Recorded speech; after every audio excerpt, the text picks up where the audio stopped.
Нұрқазған кен байыту фабрикасы жас мамандардың ғана емес, жаңа отбасылардың да шеберханасы. Жуырда мұндағылар фабрика қызметкерлердің кезекті үйлену тойын атап өтті. Жандос пен Гүлім корпоративтік кеште кездесті, және олар мұның кездейсоқтық еместігін бірден ұққандай. Корпоративтік кеште таныстық, содан бастап телефон арқылы сөйлесіп жүрдік.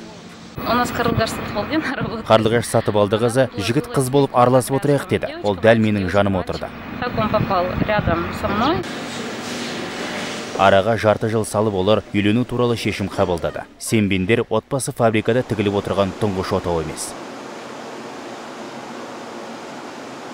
В 2012 году у нас 4-5 свадьбы было. 2012 жылы бізде 4-5 үйлену тойы болды. Бізде ұнтақты бөлімінде көптеген әулет мүшелері жұмыс істейді. Менің күйеуім де осында еңбек етеді.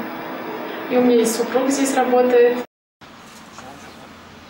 Нұрқазған кен байыту фабрикасында 537 адам жұмыс істейді. Оның 70%-ға жуығы жас мамандар.